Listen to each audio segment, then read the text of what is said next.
अस्सलाम वालेकुम। जी। जी वालेकुम अस्सलाम व रहमतुल्लाह। मौलाना साहब से एक सवाल करना है। मैं जी करें करें। कालागुने से बोल रहा हूँ। ये कीजिए, सुन रहे हैं मौलाना आपकी बात। इमाम अबू हनीफा का नाम कैसे पड़ा है? कहते हैं कि उनकी बेटी की वजह से बड़ा कोई मसला उन्होंने हल किया था जिसकी वजह से उसका नाम तारीख में है। ये सारी बातें अपनी तरफ से गढ़ी हुई हैं, कोई नहीं जानता कि उनको अबू हनीफा क्यों कहते हैं। नाम तो उनका नोमान है ना, नोमान बिन साबित ना। ये आजम भी कहते हैं इनको, है इमाम आजम भी कहते हैं। वो तो बाद में आएगी ना बात, सबर से एक एक बात का जवाब लेते हैं। नाम है उनका नोमान। अच्छा। अबू हनीफा है कुनियत। अब क्यों है ये जब बात करते हैं उनकी बच्ची हनीफा जो उसने मसला बयान किया, ये कहीं नहीं आता ना कोई। अच्छा, वो मसला 4 बीवी वाला नहीं आता। ये जो है ना कि जैसे हजरत अबू बकर का आज तक नहीं ना पता चला। जी। कोई किताब नहीं बताती कि उन्हें अबू बकर क्यों कहते हैं। जी। क्योंकि उनका कोई बच्चा बकर नहीं है। ठीक है। मगर कुनियत है। नाम तो उनका अब्दुल्ला है, मगर वो अब्दुल्ला की बजाय अबू बकर ही मशहूर हो गए ज्यादा रजी अल्लाह तआला अन्हु। इसलिए ये अबू हनीफा कोई बेटी नहीं उनकी, ना कोई मसला उसने हल किया। अच्छा। जैसे अबू बकर की नई वजह मालूम होती कि वो कुनियत क्यों चली, इसी तरह इसकी नहीं। नाम इनका नोमान है, साबित के बेटे हैं नोमान इब्ने साबित। इमाम आजम नोमान इब्ने साबित नोमान बिन साबित ना। जी। नोमान बिन साबित इनके वालिद। ठीक है। उनके बारे में पता चलता है कि साबित जब पैदा हुए थे तो उनके दादा अबू हनीफा रहमतुल्लाह अलैह के हजरत अली रज़ी उनके पास ले गए थे। तो हजरत अली ने उनके लिए दुआ की, हाथ फेराइए। हनफी हजरात जब किताब में लिखते हैं इमाम साहब साबित ताबी। हाँ, साबित ताबी। तो अबू हनीफा उन्होंने देखा हजरत अली रज़ी को, तो इमाम अबू हनीफा तबा ताबी देखना तो इनका भी साबित है कई साहबा को, मगर इन्होंने चूंकि रिवायत नहीं ली इसलिए रोयत के लिहाज से ना अगर देखने को लिया जाए तो कई साहबा जिंदा थे जिनको इन्होंने देखा, मगर उनसे चूंकि रिवायत नहीं ली, तवज्जो नहीं की, उस वक्त छोटे थे, इसलिए रिवायत के लिहाज से तबा ताबीन में है। रोयत के दीदार के लिहाज से ताबी इमाम ने देखा कई साहबा को। तो नाम इनका नोमान है, बाप का नाम साबित। अबू हनीफा कुनियत है, जैसे सिद्दीक अकबर की कुनियत का कोई नहीं बता सकता। इसी तरह ये बच्ची वाली कहानी टूटी। बाकी जो है ना इमाम आजम, इसके के बारे में हमारे लोग जो चिर जाते हैं ना कि ये इमाम आजम क्या दिया, इमाम आजम तो रसूलुल्लाह। भाई रसूलुल्लाह को तो आप खामखा दरमियान में ले आते हैं, खामखा की गुस्ताखी करते हैं। रसूलुल्लाह की तो किसी के बारे में उस वक्त ये होती ही नहीं बात कि हुजूर के साथ मुकाबला कर रहे। कौन कम वक्त चाहेगा कि हुजूर के मुकाबला में इमाम है अबू हनीफा आजम। ये इमामों की बात करते हैं कि 4 इमाम जिनकी फिक़्ह ज्यादा राइज है, उनमें हनफी हजरात कहते हैं जो इनका तफक्को था, इनकी बसीरत थी वो, बाकी ये उनका हुस्न ज़ाना कोई अल्लाह की तरफ से तो नहीं ये टाइटल मिला। तो ये कहते हैं कि शाफी मालिक रहमत की निस्बत क्यास में गहरी सोच में अबू हनीफा उनसे आजम थे। रसूलुल्लाह या साहबा का नहीं मुकाबला, ये लोग खामखा कर। अब हम देखते हैं कई हमारे उलमा जिनके नाम के साथ खतीब है आजम, अब कह दे वो रसूलुल्लाह सबसे बड़े खतीब थे, ये क्यों कारी साहब को कह दिया, अब्दुल हफीज साहब को। भाई कौन बेवकूफ कहता है कारी साहब का मुकाबला रसूलुल्लाह से? तो खामखा की बातें ना लोग किया करें, तहम्मुल और बर्दारी से काम लें। इमामों में तो हर कोई कह सकता। हमारे ख्याल में कि अल्लामा साहब बहुत बड़े अल्लामा थे, हम उन्हें खतीब आजम कह सकते हैं, कोई बात नहीं। दूसरे कहेंगे नहीं, ताउल्लाह शाह बुखारी खतीब आजम है। तो ये बातें मोहब्बत की हैं, इनको बहस में नहीं लाना चाहिए, कुछ नहीं है इनमें।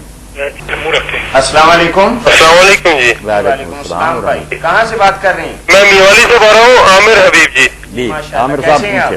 जी ठीक।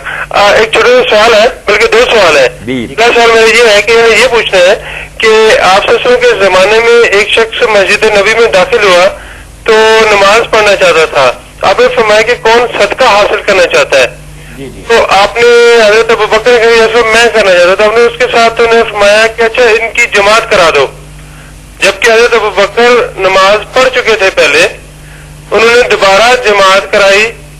अब वो जो हमने मसला सुना है कि उन्होंने पीछे खड़े होकर नमाज देने की जमात हुई।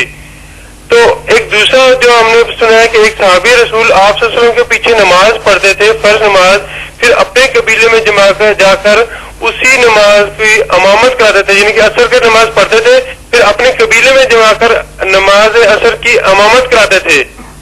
तो इसके मसले का बताएं कि उसमें फिर एक नमाज नफली हुई तो नफली कौन सी हुई, या दोनों फर्ज हुई तो वो कैसे हुई, या कुछ इस पे रोशनी डालिएगा। आमिर हबीब साहब, एक तो बात है कि वो जो असर की नमाज की बात की ना, असर नहीं थी, वो ईशा की नमाज थी कि हजरत मुआज़ इब्न जबल रजी अल्लाह तआला ने ईशा आपके साथ पढ़ते थे, फिर अपने महल्ला में जाकर लोगों को ईशा की नमाज पढ़ाते थे।